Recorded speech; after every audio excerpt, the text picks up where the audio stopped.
Hi, I'm Desiree from Hearts and Pearls, and today I have my dad sitting down with us. I feel super excited to have you here, Dad. I had this idea and ran it past him, and I just feel like it's an honor to have him sit down with me.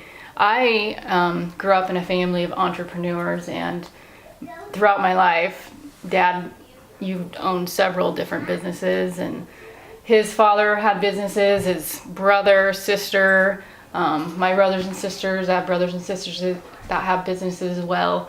And so... And my grandfather. And your grandfather. Yes. What did he do? He was in the grocery business. Yeah. So it's just throughout our family. And, I wanted to just sit down with him and ask him a few questions. And before we get started... One of the unique things about my dad, and also a blessing, is he has 7 kids that he has raised, and I think that is a miracle in its own. I've been 7 kids. That some of us have. That most of us, that we're all doing well. And anyway, and some of us have our own businesses. So I just wanted to do something really kind of fun and quick, but when I say one of the kids' names, tell me within like 1 to 4 words what you think of, when this kid comes to mind. So It'd be tough giving the 4 words, but okay. What stands out to you, or whatever. Christian, funny, artistic, very good-hearted. Just a good boy. Oh, that's awesome. And Kyle, probably not a nicer boy than him. Never has a bad word to say about anybody else. I've never heard anybody say a bad word about Kyle. So true. What about Anna? Anna's my new daughter, my stepdaughter. Anna probably spends more time around me than anybody. I've learned patience from her. She's smart and a hard worker, and I know she loves me. Yeah. Dustin, a good heart. Something that runs through all my children is that they have a good heart and they care about people. Yeah. Sonia, I think it's Sonia. First thing comes to mind is in high school, goody two-shoes. And she was probably like the perfect daughter, smart, lots of personality, charisma, and again, a good heart. Yeah. Desiree, we were just talking about Desiree. Desiree's unique. Again, very good heart, loves others. I recognize she has the right brain, left brain. That means the artistic side is very strong, but the intellectual side is very strong. It makes good for her to be in business in the art world. That's cool. I think it's just awesome how we can have kids and each of them can be so unique. Well, yeah, there's a common thread there, but every child is different. Did you forget Tracy? Oh, did I? Thanks, Tracy. Yes, That's awesome. That's awesome. Tracy, I'm glad you remembered. Tracy, there's a lot to say about Tracy. Again, smart, lots of personality, lots of traits that remind me of my mother, some good and bad, but you just got to love Tracy for who she is, because she's pretty much what you see is what you get. It's so true. And Paulo. Oh, I'm sorry. Yeah, Paulo. Yeah, Paulo is still in Brazil. Talk to Paulo just probably about every day. Smart kid. What I appreciate about him the most is his love for his mother. It's a special love. And again, a good heart. Yeah, so I started us out with saying 7 kids, so I even had it wrong. 8. Oh, 8. 8 with, 8 kids. With Anna and Paulo. Yeah. Just married into the family.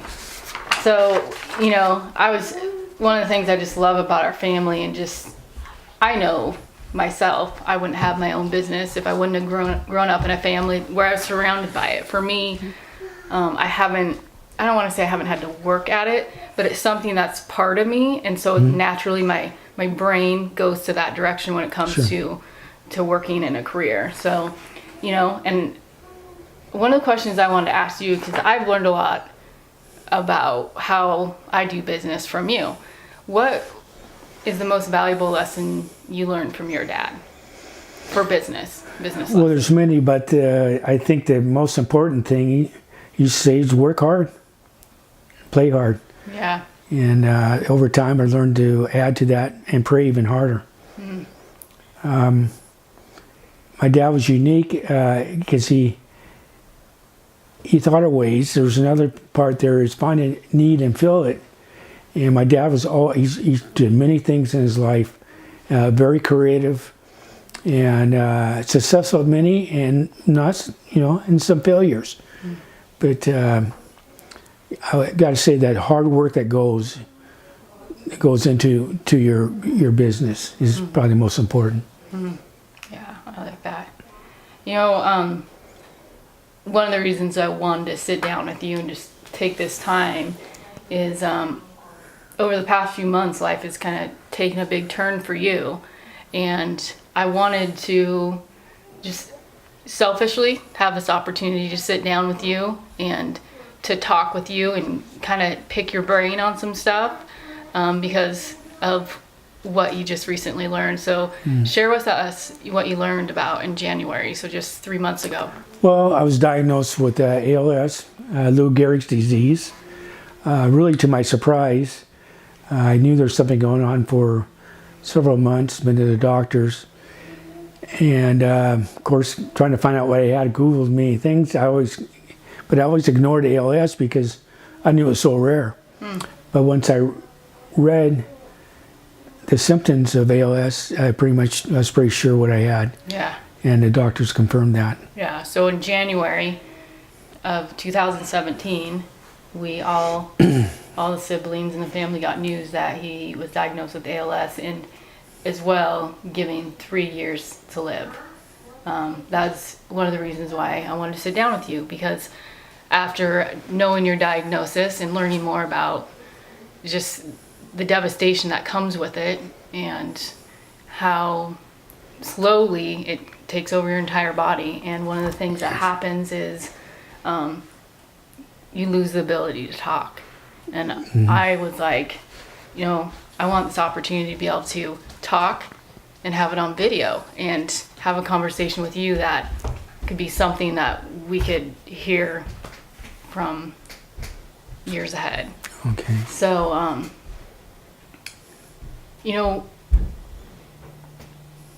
I know for me, when I heard the news, it was hard for me to believe.